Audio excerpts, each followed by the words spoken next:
Bonsoir. Est-ce que tout le monde m'entend bien? Oui. Je m'appelle Myriam Anderson. J'ai l'honneur d'être la traductrice chez Actes Sud, l'éditrice chez Actes Sud, et de John Freeman et de Pierre Ducrozet. Je voulais juste vous dire deux mots pour vous présenter ces trois personnes sur ce plateau et vous dire aussi un tout petit peu comment cette histoire a commencé et a vu le jour. Parce que c'est un plaisir très particulier dans une période où il n'est pas si aisé et courant de pouvoir se réjouir avec aussi peu de réserve de ce qu'on fait comme travail. On publie des livres dans une époque qui n'en attend pas tant que ça. Et en plus, on publie des livres de poésie. Donc dans cette insolence-là, au-delà du plaisir de l'insolence, il y a le plaisir vraiment de la lecture et du partage. Et je ne sais pas vous, mais moi, depuis que je lis, cette chose s'est mise en place très vite, du désir, voire du réflexe, de tirer des fils entre les livres et les auteurs.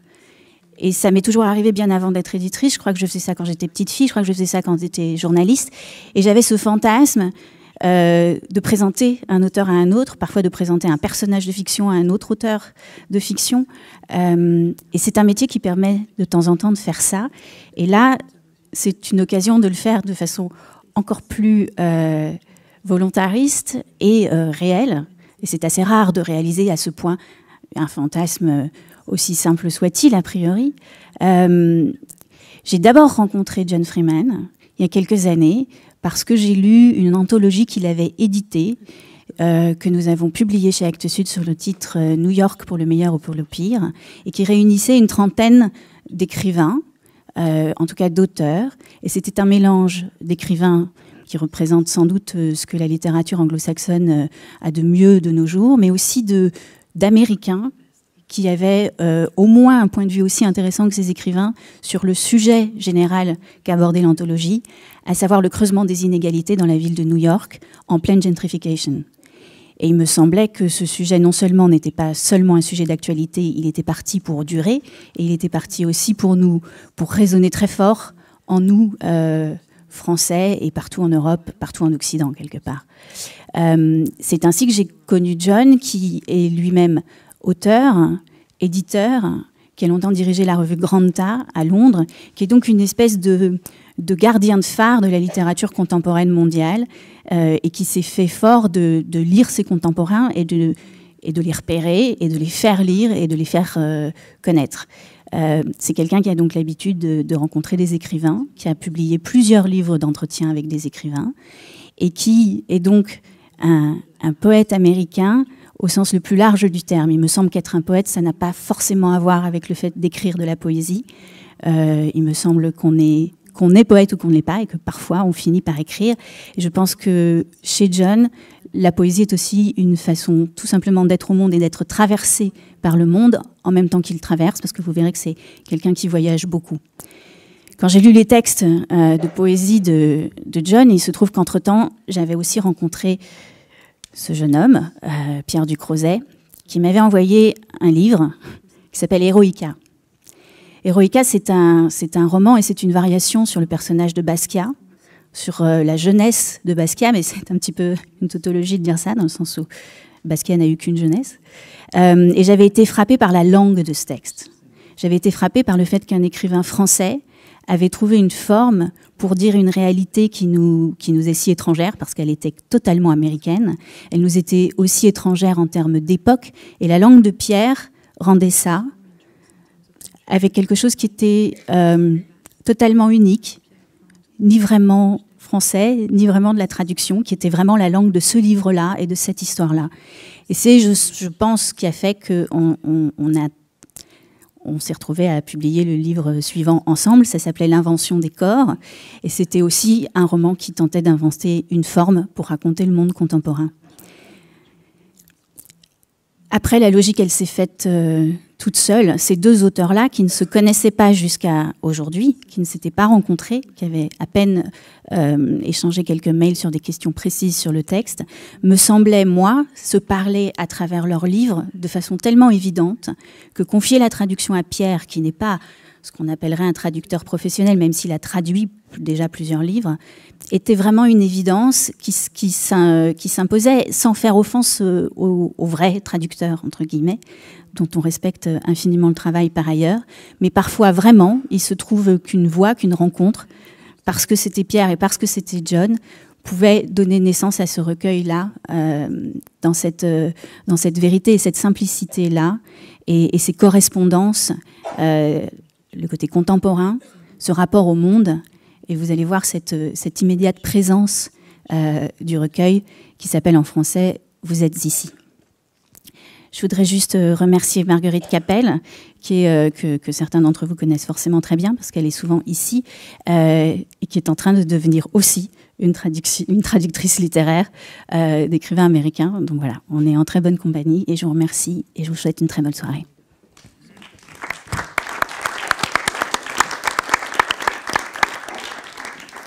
Bonsoir à tous.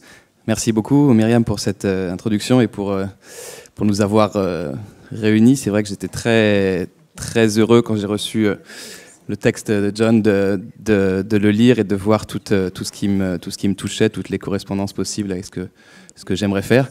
Donc c'était effectivement une évidence qui s'est révélée tout à fait bien vue. Donc merci Myriam. Je veux juste lire un poème pour attaquer la conversation, histoire de donner la note et ensuite converser un peu avec John. Merci aussi à Olivier Chaudançon de nous accueillir ce soir. Été 1995. Un 3 pièces, 0 vue, loué à une infirmière et son mari, sol crasseux, un seul feu en état sur la cuisinière. Chaque matin, je la quittais au lit. Elle me retenait avec une violence que je ne percevais pas comme du désespoir, car nous étions aveugles tous les deux. Nous avions inventé ça, cette parenthèse d'un jour entre les jours passé à faire l'amour, à cuisiner nus, à nous lire des romans à voix haute, les lentes promenades jusqu'à la gare, à flotter, à nous tenir la main comme si, détachés, l'un de nous risquait de s'évaporer. Et la douleur comme un couteau dans le cœur au moment de nous séparer pour quelques jours seulement. J'avais 6 boulots. L'un pour une boîte de gestion du trafic. Tom et moi, nous roulions à l'aube jusqu'à un carrefour, posions le matos, puis nous comptions, à travers nos gueules de bois, les voitures qui venaient s'arrêter au croisement des 4 voies. Quelqu'un, quelque part, utiliserait ces données pour élargir les routes, ériger de nouveaux panneaux, tailler la cime du frêne et du chêne rouge afin que les conducteurs puissent ralentir à temps. Incroyable de se dire qu'il existait quelque chose comme trop de beauté.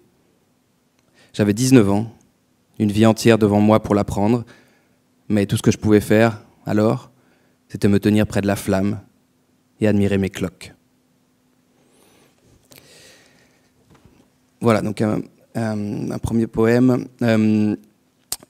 Pour commencer, John, voilà, il y a plein de choses qui me touchent dans ces poèmes, mais au premier rang, disons, c'est ce voyage constant, hyper rapide entre les 4 coins du globe, dans le temps aussi, entre le passé et le présent. Tout va très très vite. On circule. Et ce qui a donné le titre, peut-être le titre qui est Maps en anglais, comment on pourrait essayer de caractériser un peu ces cartes, cette cartographie que tu essaies de tracer. Ce mot cartographie, il est là tout le temps. Il y a topographie, il y a carte. Qu'est-ce que tu essaies de tracer? First of all, I want to thank Pierre for this beautiful translation. I think the poems read much better in French than in English. And it makes me wonder sometimes if certain things are better said in other languages. But you've done a beautiful job, and I feel so lucky to have these poems written from train stations in California to be imported to this stage. Je voudrais commencer par remercier Pierre pour sa très belle traduction. J'ai parfois l'impression que les poèmes se lisent encore mieux en français qu'en anglais, ce qui me pousse à m'interroger pour savoir si certaines choses ne s'expriment pas mieux dans une langue que dans une autre parfois. En tout cas, il a fait un travail remarquable et c'est une vraie chance de voir ces poèmes que j'ai écrits dans un coin de gare en Californie portés aujourd'hui sur cette scène. So the title in English is Maps, but en français it's Vous êtes ici. And they're similar in the sense that some maps you look at and there's a peg that says you are here. But I think one of the most challenging things about existence is being present in certain moments. And part of that act of existing is being in contact with the various aspects of time that are layered inside of you. So even though I'm sitting here, there's about 32% of me which is still in Lebanon, which is where I was about 8 days ago. And I'm still trying to figure out what some of the things I saw meant. And yet my body is here and my tongue is here. And so I think when we fall in love or go to work or sit down to write a letter, there are all these different selves that are in different places that are converging in your body. That sounds very Californian. But that's my experience of consciousness, is multitudinousness. Donc le titre en anglais, effectivement, c'est Maps, les cartes. En français, c'est Vous êtes ici, mais c'est des titres finalement assez proches, puisqu'on trouve parfois sur une carte une petite pastille qui indique justement Vous êtes ici. Pour moi, c'est vraiment le défi de l'existence, c'est d'être présent à un moment donné. Exister, c'est aussi réussir à rester en lien avec les différents aspects du temps qui peuvent être superposés, qui peuvent se superposer en vous. Par exemple, même quand je suis ici, il y a à peu près 32% de moi qui est encore au Liban, où j'étais il y a 8 jours et qui est encore en train d'essayer de comprendre, de traiter ce que j'ai vu là-bas, même si mon corps et ma langue sont ici. Quand on aime, quand on travaille, quand on écrit une lettre, on essaie de réconcilier les différents aspects de soi qui peuvent être dans différents endroits, dans différents lieux et qui vont converger dans votre corps. Ça peut paraître assez californien ce que je dis, mais c'est ça ma vision de ce que c'est que la conscience. Ouais, donc tu parles de cet éclatement, il y a un éclatement du soi, mais il y a un éclatement du réel aussi. Qui est très net. Est-ce que du coup, le poème pour toi est la meilleure manière, la meilleure forme pour saisir cet éclatement du réel, d'un réel diffracté, malléable, plastique comme ça? Est-ce que le poème est ta réponse à toi?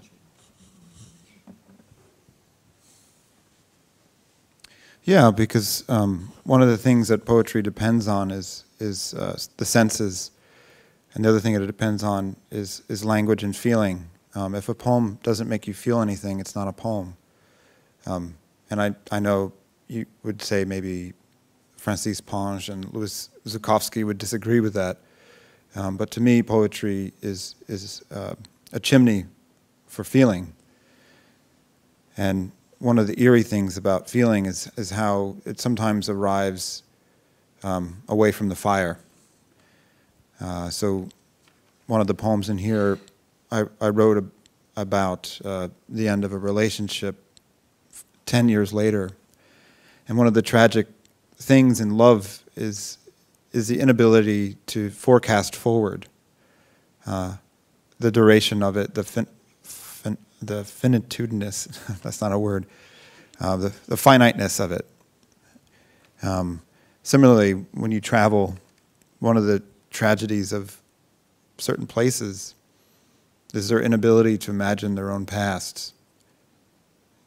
That's particularly true of America, but of many places.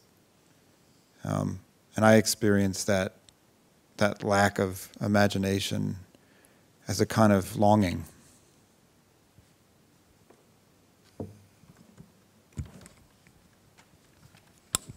Oui, en fait, pour moi, la poésie, elle repose avant tout sur les sens, elle repose sur la langue et elle repose aussi sur le ressenti, sur ce qu'on ressent. Si un poème ne vous fait rien ressentir, pour moi, c'est pas un poème. Même si Ponge ou Zukowski pourraient peut-être être en désaccord avec ça. Pour moi, la poésie est d'une sorte de cheminée pour les sentiments, mais qui parfois vont s'élever loin, très loin du feu qui les a fait naître. Ici, par exemple, j'écris un poème sur la fin d'une relation qui s'est produite il y a 10 ans. Et c'est ça aussi la tragédie de l'amour, c'est l'incapacité qu'on a de se projeter dans l'avenir et d'envisager aussi la finitude de l'amour. De la même manière que quand on voyage dans différents endroits, il y a beaucoup d'endroits où la tragédie, c'est l'incapacité qu'on a à imaginer, à se représenter notre passé. C'est le cas notamment aux États-Unis. Et ce manque d'imaginaire, pour moi, excusez-moi, j'ai un peu loupé la fin. The lack of imagination is what? What did you say in the end? I experience it as a kind of longing. Voilà, est un désir, est une forme de désir. Cette absence d'imaginaire est une forme de désir. And so I think poetry is a great vehicle for writing about longing and desire. And I also feel like cities and places, not just cities, you know, if I went to the Redwood Forest in Northern California, where I'm from, I feel like places call out to us, and they're longing for us to see them and to pay attention to them, just as a person is. Et la poésie, je pense, est un excellent moyen de véhiculer justement ce désir, cet appel, ce manque. Et je pense que les cités, les villes, les lieux aussi, des lieux qui ne sont pas forcément des villes d'ailleurs, comme la forêt de Redwood en Californie du Nord, peuvent aussi nous appeler, essayer d'attirer notre attention pour qu'on les regarde. Do you feel that Pierre lives in Barcelona, which to me is a very, it's a city of eros. Both of the music and the way of living, but also of the way it calls to you. And I wonder if you felt that upon arriving there. Je me demandais ce qu'en pensait Pierre qui vit à Barcelone, qui pour moi est vraiment la ville d'Eros par la musique, par la manière dont on y vit, et je me demandais ce qu'il avait appelé là-bas. Exactement ça, oui, précisément ça. Précisément ça. Je crois que j'étais plein à ce moment-là encerclé de brume un peu, et je suis arrivé là-bas et tout s'est ouvert. Donc oui, l'esprit des lieux est central. Je me déplace quasiment que en fonction de ça. Donc Barcelone, ce que j'y ai trouvé, c'est exactement ça. C'est le présent en fait dont tu parlais tout à l'heure, cette façon d'être aux choses, d'être au monde, cette chose si espagnole d'être là, qui moi m'a beaucoup marqué et qui a fait que je suis reparti, mais je suis revenu et que finalement c'est ma maison. Donc oui, c'est tout à fait. J'étais tout de suite sensible à ça et c'est ce qui m'a gardé là-bas. Maybe this would make more sense if I read a poem about where I'm from. I grew up in the suburbs of Northern California, near Sacramento, which was a gold rush town. It's a desert town, artificially hydrated by loads of water shipped to it from other parts of the state. And so it feels like a fantasy, like a nowhere. And the first poem in the book is about that place. And if you grew up eating food out of boxes and cans with no spices, the rest of the world feels incredibly vivid.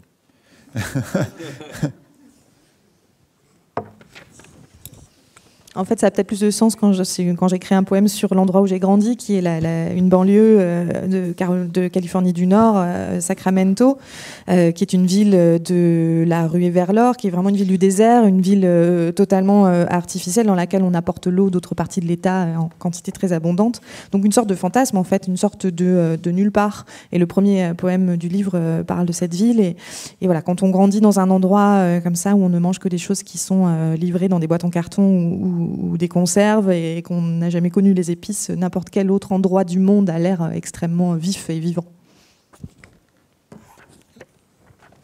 So I wrote this poem by taking 10 terms from a handbook of suburban sprawl terminology and wrote the poem around those headlamps, which you may hear when I'm reading it. Et donc, pour ce poème, je l'ai construit autour de 10 mots qui figuraient dans un guide du développement périurbain. Et donc, c'est de la terminologie, vous l'entendrez dans la lecture. Rockland. I saw it being built in the bowl of our foothills, trees disappearing month after month, replaced by smooth roads, empty schools, chopped up lots and cul-de-sacs, unfinished houses, sound berms curving roads into long cement smiles. We drive there in our parents' cars, past starter castles to daisy-wheel junctions, stoplights sheathed in muslin, swinging slowly in summer breezes, air so tight and piney you could hear construction hammering miles away. It was a ghost town but for that sound. We'd sit in the unfinished high school stadium at the lip of what became the bleachers, a half-built multiplex in the distance, and listen to nothing turning into something, waiting for the sky to go purple, traffic to hush. Then, curfew looming, we'd race back across the newly edgeless city, radios cranked to drown our pounding hearts, tires whining on the silky arterials. We felt it would never end. The empty sky, the city that didn't matter, holding our breath when we clicked off the headlamps and ran through stoplights. Ce qui est, on n'a pas parlé encore dans ces poèmes, il y a un vide central, il y a une sorte de, je ne sais pas comment l'appeler, mais il y a peut-être une tristesse, une grande mélancolie au centre. Et là, on la sent latente dans ce poème et dans plein d'autres. Et on a l'impression souvent que tu tisses du réel, tu es dans la précision, le détail, moi, à mon sens, pour colmater une brèche, enfin en tout cas pour tisser autour. Est-ce que je me trompe ou là, dans ce poème-là, on entend, il y a des termes techniques, souvent il y a des termes de voiture, de route, des choses très précises, un art du détail. Voilà, est-ce que c'est dans cette idée-là de colmater une brèche? There's an American novelist named Richard Ford who wrote a trilogy of books about Frank Bascombe, who was a failed sports writer and a failed father. And he in the middle of the third of those books, it was all about the suburbs of New Jersey. And I interviewed him when the book came out because I'm also a journalist, and I said, "Why did you spend so much time describing, the kind of crummy parts of New Jersey?" And his answer was, you have to, if you love a place, you have to look at it clearly and see it for what is there. And he said, the problem with America is we don't see what's there anymore. So this poem and a few of the others, not much of this book takes place in the United States, is trying to look clearly at what we've made of the place that, historically was stolen from another population of peoples. Il y a un romancier américain qui s'appelle Richard Ford qui a écrit une trilogie autour d'un personnage qui s'appelle Frank Bascombe, un écrivain raté, un père raté. Et je l'ai interviewé aussi en tant que journaliste.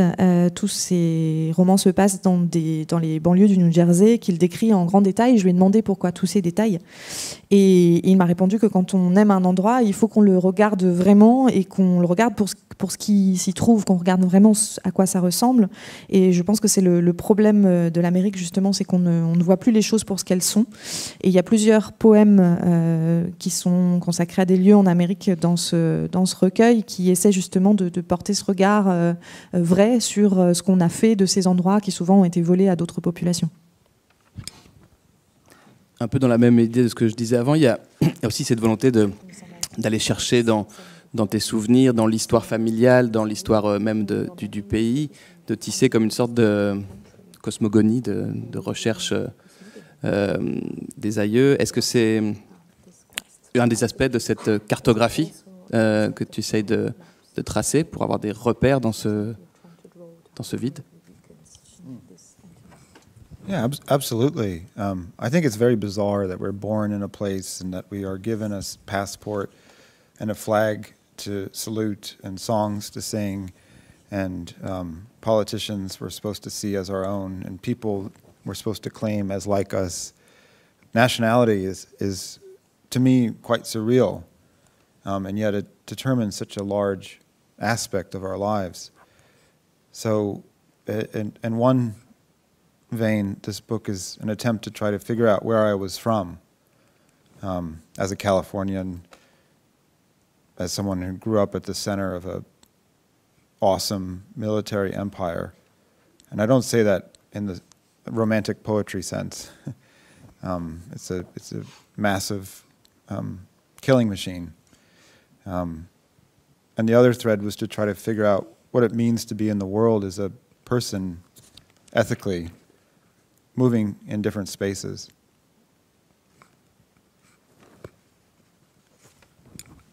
Absolument. En fait, j'ai toujours trouvé étrange qu'on naisse quelque part, qu'on vous fournisse un passeport, un drapeau à saluer, une chanson, un hymne, des politiciens que vous êtes censés considérer comme les vôtres et une population aussi que vous êtes considérés comme des vôtres par sa nationalité. Il y a quelque chose de complètement surréaliste là-dedans et pourtant ça a une influence énorme sur la manière dont on vit. Donc ce livre est aussi une tentative d'essayer de comprendre d'où je viens, de Californie, d'avoir grandi aussi au milieu de cet énorme empire militaire, pas du tout dans le sens romantique du terme, mais vraiment en tant que machine à tuer. Et c'est aussi l'autre fil que j'essaie de tirer, c'est de comprendre ce que c'est que d'être au monde en tant que personne aussi, et compris d'un point de vue éthique. Maybe I'll read a poem about my great-great-grandfather. In the course of writing the book, my father retired, and like all 76-year-old men in America, he became very fascinated with his genealogy. Je vais peut-être vous lire un poème qui parle de mon arrière-arrière-grand-père. En fait, pendant que j'écrivais ce livre, mon père a pris sa retraite et comme tout Américain de 76 ans, il a commencé à se passionner pour la généalogie. So I found out my great-great-great-grandfather had been a gardener in England, moved to Canada. His wife died and he continued to Grass Valley, which is a very pine tree laden part of the foothills, and opened a bakery. And I thought it's so strange that that's part of my past, that he came to California hoping for something else. Et donc j'ai découvert que mon arrière-arrière-arrière-grand-père était un jardinier anglais qui avait immigré au Canada. Puis sa femme est morte et il a continué en fait le long de la vallée jusqu'en Californie. Et il a ouvert une boulangerie et je trouvais intéressant que mon ancêtre soit quelqu'un qui était venu pour trouver autre chose que ce qu'il a finalement trouvé. This is called Legend. My father's father's father rode the rails west into Grass Valley and buried 3 children in the shadow of a tree that spread its arms around his bakery. Cold nights he saw stars he didn't believe existed and heard wild animals howling with a loneliness he knew. Wife dead, every morning he woke to the bread and chill, horses snuffling in the dark. He'd starved before in Canada, winter so ragged it killed the dog. And this grief was that feeling shifted north into his chest. The heart is not a diamond pressed down into something hard like rock, but rather the word my father's father's father said to himself those 2 cold California nights when all he could see was the work ahead of him, the dead behind. Her name. He'd say her name. Et j'enchaîne peut-être avec un autre poème pour qu'on voit bien comment fonctionne le recueil. Le garçon sous la voiture, s'appelle le poème. Cette nuit-là à Damas, son boulot c'était de mettre du thé et des gâteaux, des feuilles de menthe sur un plateau d'argent et de descendre la route aux cailloux broyés jusqu'au garçon payé pour dormir sous la voiture. Elle n'a jamais dit son nom ou à quoi il ressemblait et si, lorsqu'elle était tombée sur lui, recroquevillé, les yeux brillants et noirs, elle l'avait ou non surpris, en train de chanter tout seul, avant que le fracas du métal ne le réduise au silence. Sarajevo, été 2016. Elle a montré quelque chose à 200 mètres, là. J'avais 15 ans. On buvait du vin devant une librairie, le bombardement a duré toute la nuit. Le coucher de soleil vermeil, le fleuve tout près. Le théâtre était si plein que les gens s'asseyaient sur les genoux les uns des autres. Les bombes tombaient à côté de nous, toutes les 2 minutes, des morceaux de la scène explosaient. Je suis adossé à une voiture, métal froid, vitres teintées. Les acteurs, me dit-elle, les acteurs n'ont pas bronché, pas raté la moindre réplique. Les spectateurs n'ont pas bougé, pas fait un bruit. Tu es ici, tu as survécu et tu es là-bas. Le sol secoué, les rues éventrées. Tu assistes à une pièce de théâtre qui dure pour l'éternité. Et enfin, l'aveuglement. Si nous pouvions établir un atlas de la souffrance, la plupart des terres seraient terra incognita. C'est ça qui est très beau dans le recueil, c'est qu'on passe constamment, dans ce qu'on disait tout à l'heure, d'une recherche très très intime, très belle et déchirante même, à cette projection dans le monde, dans un monde d'ailleurs, il faut le dire, qui est en ruine, qui est souvent en guerre, qui est un monde déchiré. Et on circule comme ça entre ces deux-là. On n'est pas du tout réduit à l'intérieur d'un corps. On circule entre l'intérieur et l'extérieur constamment. Comment on construit un recueil comme ça? Sort of by accident. I mean, all of us, I think, have been arrested in some ways or other on a street, on vacation, by a person who is not us, who's suffering. And there's that moment, whether you decide to hand someone a coin or even just simply acknowledge their existence. And I think one of the hardest aspects of being in our bodies is knowing if you're well, that someone else is in pain. I think, especially if it's a loved one, but seeing the pain of others is in some ways the ways that we interact and operate as ethical selves in a culture which displays these things to us. And so I grew up, I had a brilliant childhood. You know, I'm very lucky, I'm extremely lucky, and I feel even more lucky because, as Miriam described, I put together an anthology about New York for the rich and poor. And the reason I did that was my younger brother was homeless, you know, and I was born with unspliced genes in my brain. That means it functions, and he was born with a problem. And he didn't choose that, you know. So moving through the world, I'm constantly chased by a shadow self. And I feel as soon as I pass someone sitting on a street or hear a story, as the boy under the car tells, about someone paid to sleep under a car during the Civil War so the car isn't planted with a car bomb. I think, what would that be like if that was me? Alors en fait, je crois que c'est pas fait exprès, mais on a tous des moments quand on se promène dans la rue en vacances quelque part, où quelqu'un nous arrête, quelqu'un qui n'est pas nous, et quelqu'un qui nous demande quelque chose parce que quelqu'un souffre. Et il y a ce moment où on décide si on donne une pièce ou simplement parfois juste si on reconnaît l'existence de cette personne en face de nous. Et c'est sans doute ce qu'il y a de plus difficile, de voir les autres, de sentir que quelqu'un d'autre souffre, en particulier quand cette souffrance est celle de quelqu'un qu'on aime. Mais c'est aussi notre façon d'agir en tant qu'être éthique dans une culture qui nous expose à cette souffrance. Moi, j'ai eu une enfance extrêmement heureuse, j'ai eu beaucoup de chance, d'autant plus que, comme l'a mentionné Myriam, j'en suis d'autant plus conscient que j'ai coordonné une anthologie sur les riches et les pauvres de New York. Et en fait, cette idée m'est venue parce que mon plus jeune frère, lui, est SDF. Et moi, je suis née avec des gènes qui m'ont permis de fonctionner dans ma vie, et lui est né avec un problème, et c'est pas quelque chose qu'il a demandé. Donc quelque part, je crois que je me déplace toujours dans le monde avec un autre moi-même, en quelque sorte en guise d'ombre, qui me suit. Et quand je rencontre quelqu'un, ici, ce jeune garçon qui est payé pour dormir sous une voiture en pleine guerre civile pour éviter qu'on installe une bombe sous cette voiture pendant la nuit, je me pose toujours la question de comment ce serait si c'était moi. Well, this doesn't just happen, obviously, with suffering.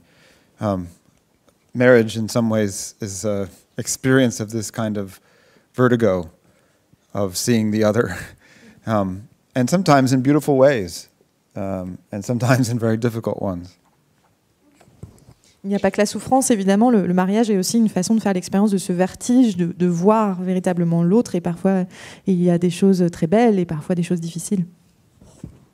Mais c'est presque une éthique de l'écriture que tu décris là, et c'est ce qu'on retrouve dans ton écriture, c'est une éthique de jamais aucun jugement, toujours être dans la précision, comme j'ai dit, mais dans l'attention et dans l'observation presque bienveillante, en tout cas de montrer et de jamais dire ce qu'on doit penser.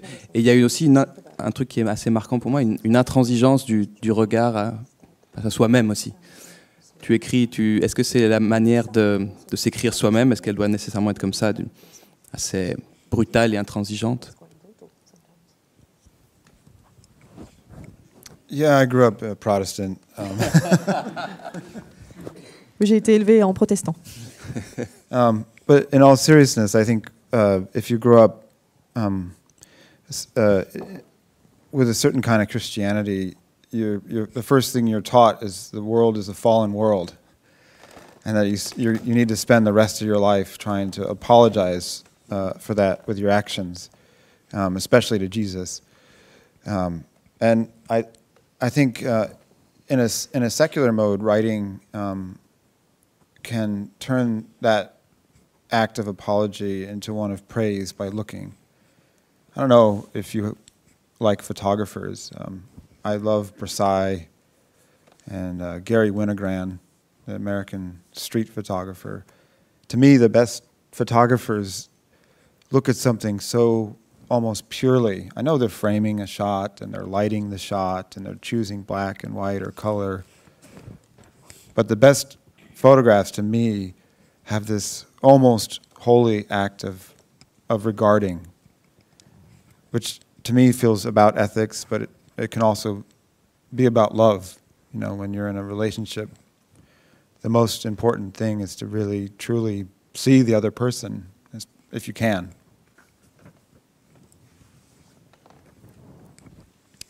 Quand on grandit dans un univers chrétien, on grandit quand même avec cette idée que le monde est perdu et qu'il faut quelque part en permanence s'en excuser et essayer de rattraper ça par ses actes, notamment vis-à-vis de Jésus. Et d'une certaine manière, on peut transformer cette attitude un peu d'excuse en une attitude de célébration de ce qu'on regarde, de ce qu'on observe. Moi, j'aime beaucoup la photographie, par exemple, et les photographes que je préfère, des gens comme le photographe de rue Gary Winogrand, américain, sont des gens dont le regard est extrêmement précis, il est presque pur en fait. Je sais qu'évidemment il travaille les couleurs, le cadrage, les choix d'éclairage, etc. Mais il y a un acte presque sacré en fait dans cette manière de regarder, et ça relève peut-être effectivement de l'éthique, mais aussi de l'amour, et c'est quelque chose aussi qui est en jeu dans une relation, celui de regarder réellement l'autre si on en est capable. Alors, il y a une autre tension qui est très marquante dans le recueil, c'est entre cette vitesse dont je parlais tout à l'heure, c'est ce mouvement constant, et une sorte de recueillement peut-être que permet le poème, de temps de pause, de retour à une quiétude. Est-ce que selon toi, la littérature, en tout cas ta poésie, ta réponse à toi, est-ce qu'elle doit accompagner ces accélérations comme ça pulsionnelles des temps, ou est-ce qu'elle doit au contraire ralentir, être un lieu de recueillement? The goal is that, you know, like a great photograph will stop you, you know, and you'll be overwhelmed. And to me, a very good poem will make you concentrate. You know, it will tighten and it will tighten the texture of time. And this is why I think poetry is so good at things we typically assign to journalism.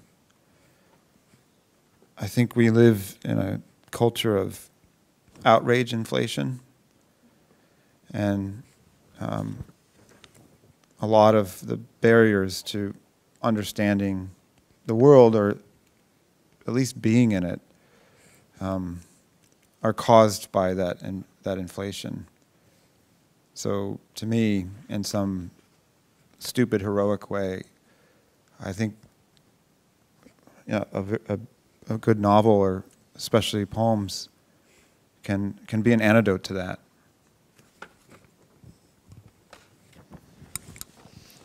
Quand vous voyez une photographie vraiment importante, elle vous arrête en général, vous arrêtez dessus et vous sentez complètement bouleversé. Je pense qu'un poème aussi de grande qualité doit vous donner envie de vous concentrer dessus, il doit quelque part resserrer la texture du temps. C'est pour ça que la poésie est si importante pour réussir à faire des choses qu'on attend parfois, pourtant plutôt du journalisme.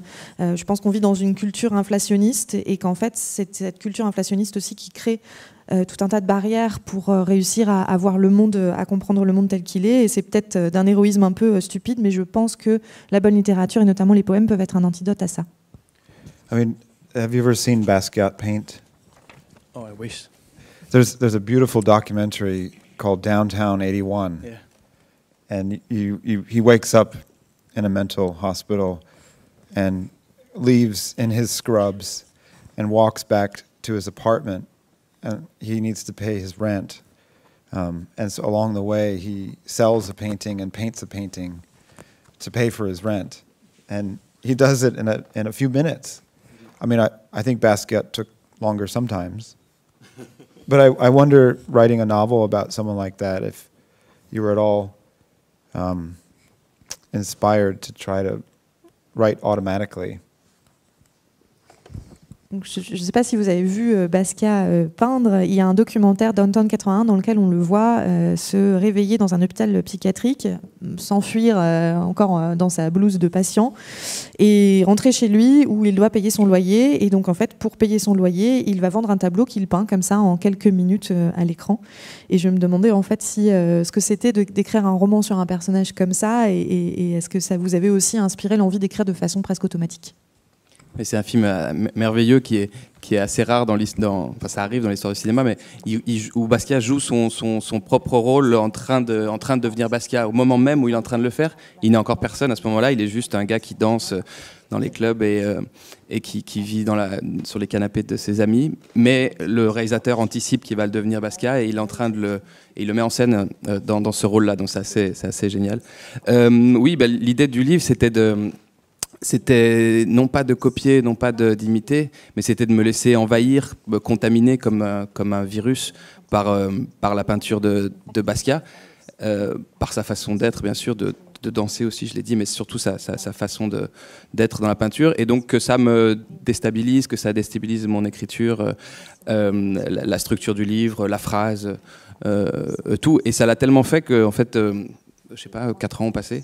Et depuis ce livre, et en fait c'est un peu pas mon maître, mais c'est la personne qui m'accompagne dans tout ce que j'écris, c'est lui, parce que j'ai l'impression d'avoir appris le peu que je sais de ça grâce à lui, voilà, de comment attaquer la matière et comment essayer non pas que je veuille être lui, bien sûr, ce serait tout à fait mégalomane, mais c'est juste de laisser entraîner par le courant qui est le sien. Donc cette décision-là d'écrire sur lui, voilà, m'a mené dans la direction dans laquelle j'essayais d'aller. C'était celle-là. I always think of making a poem as like making an object. It's sculptural because the lines and line breaks are very important, and taking words out can cause the whole thing, if it doesn't have a strong armature, to collapse. And I wonder if writing a novel, if you've seen novel writing the same way, and what it was like to translate poems after that, because it's now I'm going to sound very American, but it's like a completely different pile of words. Je pense toujours qu'en fait, faire un poème, c'est un peu comme faire un objet, comme faire une sculpture, parce qu'en fait, il y a des lignes, des ruptures qu'il faut respecter, et si à un moment donné, on enlève un mot, si l'armature du poème n'est pas assez forte, il peut aussi s'effondrer. Et je me demandais si c'était la même chose d'écrire un roman, et surtout ce que ça faisait après de passer à la traduction d'un poème, parce que ça va faire très américain ce que je dis, mais c'est vraiment pas du tout la même manière d'empiler les mots. Oui, non, c'est extrêmement différent, et c'était... difficile, c'est un petit mot, c'est un mot. Ouais, c'était. Il y a cette phrase de Faulkner qui dit qu'on commence par écrire des poèmes, ensuite des nouvelles et ensuite des romans. On va exactement dans le sens inverse. On va du plus difficile au plus facile. Donc, oui, traduire ça, c'était un défi. Myriam m'a bien accompagné. J'ai l'impression qu'effectivement le roman peut se permettre des libertés folles, c'est-à-dire même des passages presque à vide, des digressions, des courts-circuits. Et là, effectivement, dans tes poèmes, chaque mot est à sa place, et s'il y en a un saute, l'équilibre s'effondre. L'équilibre d'un roman, il est un peu différent, il est plus... à la fois mystérieux et malléable, et je ne sais pas du tout sur quoi il repose, c'est ce que j'essaie de trouver, mais en tout cas, à la traduction, parce que j'ai aussi traduit quelques romans, l'équilibre général est peut-être plus facile à trouver que dans un recueil de poèmes.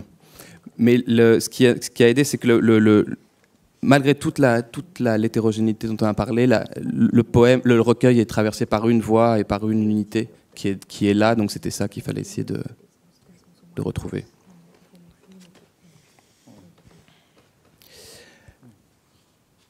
C'est aussi une sorte de journal de lecteur, un peu, parce qu'on l'a dit, tu es un grand, tu es un lecteur, tu es un critique, tu es éditeur, c'est une grande partie de tes activités multiples. Quels sont les poètes, les écrivains qui t'ont accompagné précisément dans ce carnet de voyageurs et de lecteurs qui est aussi ce livre? One poet who was very helpful to me, or was like a lighthouse, was Thomas Tranströmer, the Swedish poet, who was a psychologist for children, but worked. He was sort of the last generation of modernists in Sweden, and he had a deep kind of respect for the mysteriousness of existence. But he was also very interested. He was the grandson of a sea captain in the kind of in the metaphysics of travel, if you will. I love Apollinaire, and I think there's a poem called Zones. Is that right? And to me, cities have an associative logic to them. They're planned sometimes, but the way to live in them is through the chance associations of being in there.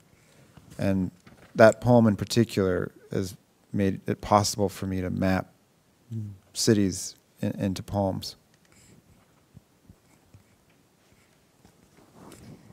Alors il y a un poète qui m'a beaucoup accompagné, presque comme un véritable phare, c'est un poète suédois qui s'appelle Thomas Tranströmer, j'avais peur d'écorcher son nom, pardon, qui était aussi un psychanalyste et un des derniers modernistes suédois, qui avait un profond respect pour l'existence et qui était aussi le petit-fils d'un capitaine de bateau, donc qui avait une vision presque métaphysique aussi de ce que c'est que le voyage.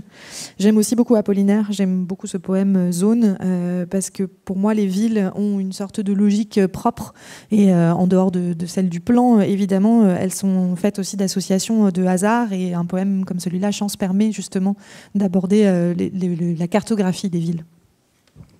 And I'll just name some other. J'aime beaucoup Kay Ryan, American poet who writes these little tiny bullet-shaped poems that are like little neutron stars.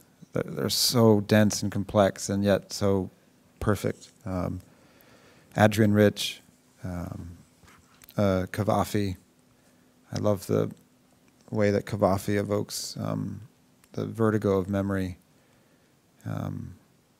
And Wisława Szymborska, I adore. Wisława Szymborska. Et j'aime beaucoup aussi un poète américain qui s'appelle Kay Ryan, qui écrit des tout petits poèmes en fait, comme des petits points, comme dans une liste, qui sont comme des sortes d'étoiles minuscules, qui sont extrêmement denses, très courts, mais aussi extrêmement complexes. Et puis aussi donc Aldrin Richt, c'est ça, et Cavafy, qui travaille beaucoup sur la notion de vertige, que je trouve ça très intéressant, et Kislava Szymborska. I'll read one that this is definitely inspired by Kay Ryan. Mm-hmm. She finds these little absurdities in existence. Je vais en lire un qui est particulièrement inspiré justement par Kay Ryan et sa manière de trouver les petites absurdités de la vie.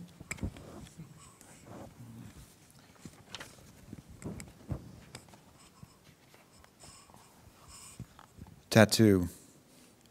Driving around LA, top down, my brother and I discussing how to remember when this yellow light tells you to forget and to turn around to do something else. Just stop being you and become another. We decide on a tattoo. At first, it's not big, it'd be discreet, the kind you notice like the glint of a watch.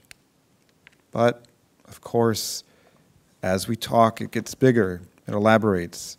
It crawls up arms, down our thighs, like it needs to keep moving, growing to outpace what it replaces.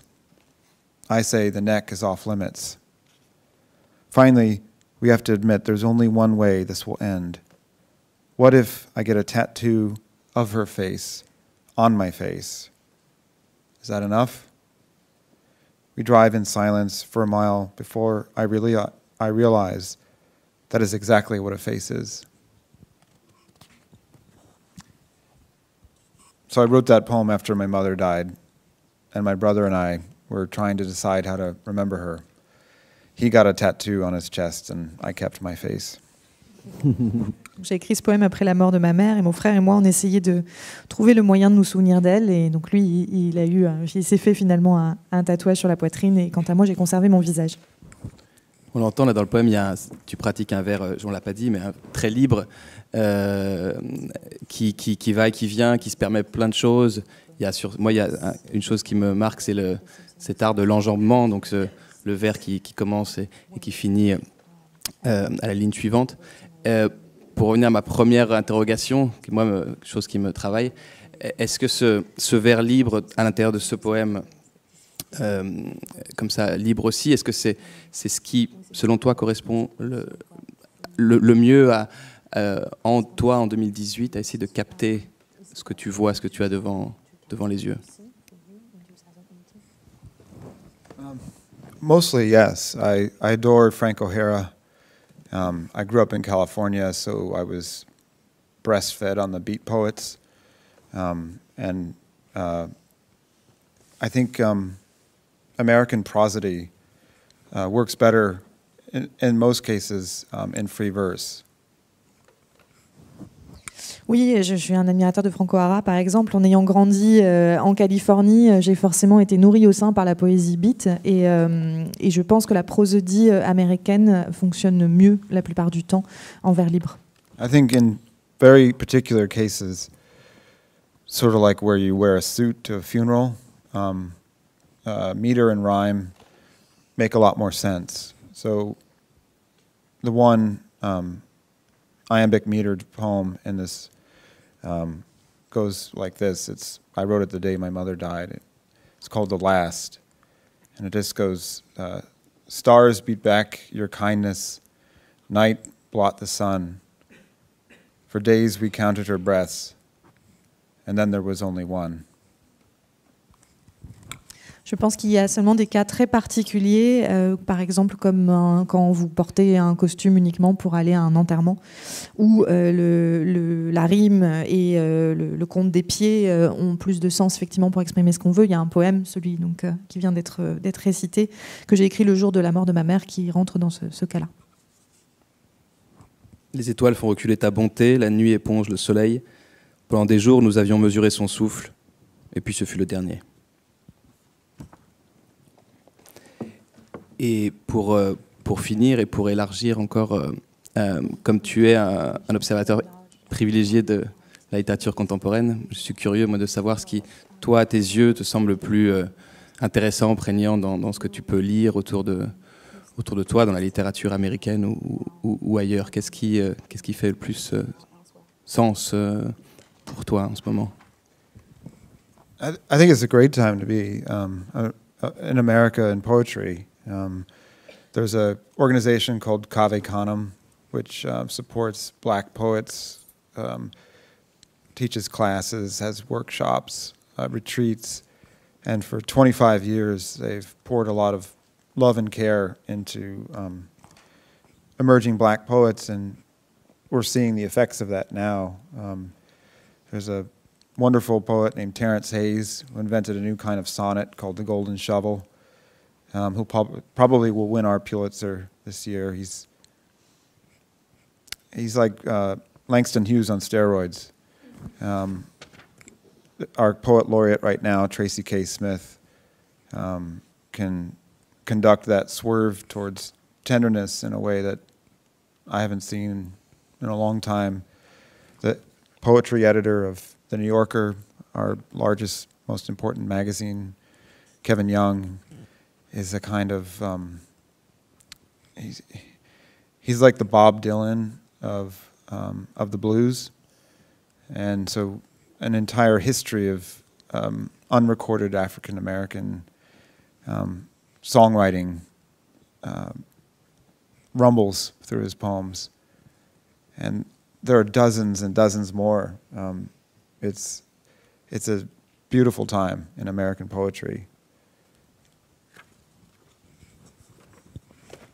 On vit une époque formidable pour la poésie aux États-Unis. Il y a une organisation qui s'appelle Cave Canem qui est active depuis 25 ans et qui soutient énormément les poètes noirs via des ateliers, des séminaires, etc. Ils ont fait un grand travail pour soutenir les poètes noirs émergents. Il y a quelqu'un qui s'appelle notamment Terence Hayes qui est en train de complètement réinventer la forme du sonnet et qui est promis un grand avenir. C'est une sorte de Langston Hughes sous stéroïdes, si vous voulez. Il y a aussi Tracy K. Smith qui a une façon d'exprimer la tendresse que je n'avais pas vue depuis très longtemps. Et puis Kevin Young, qui tient aussi la rubrique de poésie du New Yorker, et qui est une sorte de Bob Dylan pour le blues, si vous voulez. Dans sa poésie, il y a toute une histoire non écrite qui est convoquée en fait dans la poésie qu'il écrit, qui est cette histoire aussi noire américaine.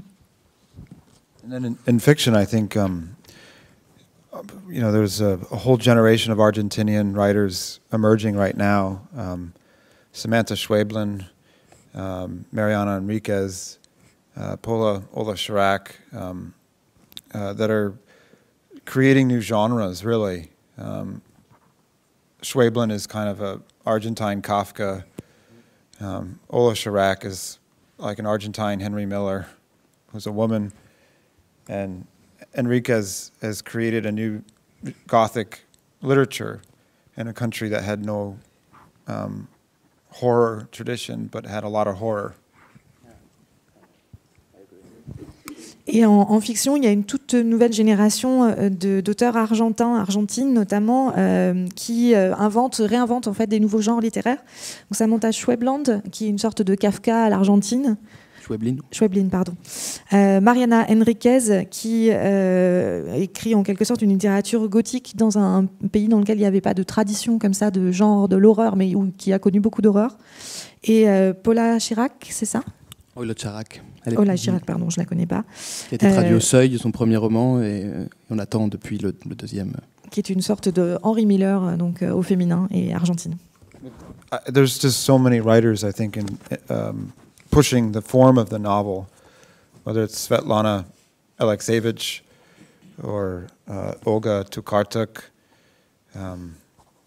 to some degree Junot Diaz in America. The novel means new to me again. Il y a aussi beaucoup d'auteurs qui poussent en fait la forme du roman dans de nouvelles directions, dans de nouveaux retranchements, comme Svetlana Alexievich ou Junot Diaz dans une certaine mesure. Donc le roman prend un tout nouveau sens encore aujourd'hui. Je profite du fait qu'on soit là pour éclaircir une chose que je n'ai toujours pas réussi à éclaircir. La fin d'un très beau poème qui s'appelle Paris 14 juillet. Et il y a cette très belle fin, si tu veux là. La fin est ici en anglais. Souviens-toi des plus beaux noms du monde. Écoute le long et puissant sifflement qui chante dans l'interstice entre ce qui est et le nom que nous lui donnons. Ne nous méprenons pas, cette chanson n'est rien d'autre qu'un avertissement. Alors, ce qui est très beau, c'est donc cette espèce de définition de la poésie, donc chanter l'interstice entre ce qui est et le nom que nous lui donnons. Moi, je lis ça comme une sorte de définition de la poésie. Mais ne nous méprenons pas, cette chanson n'est rien d'autre qu'un avertissement. Un warning. De quoi? I'm going to sound like a Protestant again, but one of the most terrible things that happens in the Bible is that man starts to name things. And once you give something a name, you contain it. And the most expansive and enlarging forms of language help you see a thing, but it doesn't diminish it. It makes it more beautiful and mysterious. And that's what I hope from novels, and when I try to write, that's what I hope to do. Je vais encore avoir l'air d'un protestant, mais un des trucs les plus graves qui se passent dans la Bible, c'est le moment où les hommes se mettent à nommer les choses, parce que nommer les choses est une façon de les restreindre, de les contenir. Et c'est quand la langue est la plus ouverte, la plus expansive, en fait, qu'elle aide réellement à voir les choses, mais sans les diminuer. Et c'est là où il y a plus de mystère et plus de beauté, et c'est ça que j'attends d'un roman, et c'est aussi ce que j'essaye de faire quand j'écris. Pour finir, peut-être qu'on pourrait lire un dernier poème. 2 derniers poèmes qui sont un peu la moitié et la fin d'une histoire d'amour. Il s'appelle Blackout. J'étais allé dans cet immeuble en 96. Les étages d'en haut encore inachevés, les balcons perchés dans le vide, une nouvelle entaille dans le ciel sous Houston, le seul toit sans réservoir d'eau. Brique après brique, il a repris le quartier à ses rues malfamées, son hall d'entrée débordant de miroirs et d'or, ses bassins d'eau absurdes, ses portiers albanais aux poignets tatoués arrivés dans la ville avec des sacs pleins des bijoux de leur mère défunte et un talent fatal pour faire régner la sécurité pour nous. On a emménagé, 4 ans plus tard, débarquant dans une boîte blanche sans meubles. Année après année, alors que les cafés fermaient et réouvraient, que les caves fermaient et restaient fermées, c'était devenu chez nous. C'est là que j'ai appris à peindre un mur. C'est là que j'ai découvert l'ail et redécouvert la poésie. Qu'elle m'a tenu la main quand j'ai appris les pires nouvelles, là que l'on a commencé nos promenades nocturnes et nos dîners, et que je lui ai demandé sa main. Qu'elle a dit oui, et de là qu'on est parti, et c'est là qu'on est revenu. Et c'était la maison, parce qu'une maison, c'est là où on revient. Et mois après mois, alors que l'amour lentement s'éteignait, c'était une tombe où l'on revenait le soir. Le couvert refermé, les nuits respiraient lourdement et nos vies s'étaient mises sur pause. Comme on s'était aimé. On ne voulait pas se retourner dans le noir et voir que plus on l'attendait, plus ce qu'on défaisait grandissait. Les lumières du dehors montraient son visage endormi, et j'aurais dû savoir. Sa jambe a lâché en premier. Une fracture de stress d'avoir trop couru. Son corps redevenu comme il était quand on s'est rencontrés, cassé mais magnifique. Et tout au long de cette dernière nuit, affalée dans la chaleur de la ville, en pleine panne d'électricité générale, ses béquilles appuyées contre le mur comme des fusils, elle m'a reproché tout ce que je n'avais pas fait, jusqu'à ce que je propose l'inévitable. Je l'ai prise sur mon dos et je l'ai portée dans les escaliers, 11 étages jusqu'à Houston. Les loupiottes de secours clignotaient dans le souffle du générateur, les marches de ciment gris et abîmé, la pause à chaque palier, le bruit qui montait des gosses du quartier pour qui c'était une joyeuse nuit, la sensation de son poids sur mon dos, sachant qu'elle me haïssait. Et que lorsqu'on arriverait en bas, que l'on sortirait du sas de ses bassins débiles et de ses tourbillons d'or, dehors dans la nuit lourde, qu'elle pourrait avancer toute seule sur ses béquilles et traverser la rue, elle ne se retournerait pas. Et de fait. Et le poème qui vient juste après et qui conclut un peu tout ça s'appelle Tautologie. Elle m'envoie une photo d'un petit cimetière de Denver prise avec un téléphone. Je me demande si c'est son ombre, tout en longueur derrière la tombe, qui porte nos noms. Je me demande aussi si les feuilles écrasées et disséminées là l'ont rendu un instant nostalgique ou pensive avant de prendre la photo et de faire glisser son doigt pour l'envoyer en ajoutant « Regarde John, on est mort ».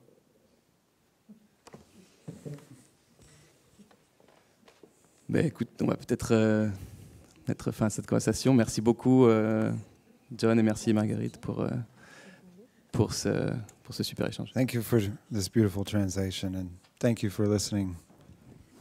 Merci d'être pour cette venu, magnifique merci à traduction tous. et votre écoute.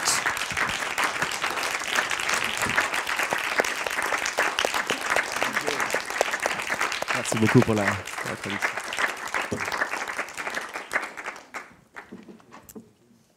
Est-ce que vous avez des questions? En fait, j'ai oublié de vous demander si, comme je ne suis pas vraiment l'animateur, est-ce que si vous avez une question, n'hésitez pas, j'ai oublié de vous demander.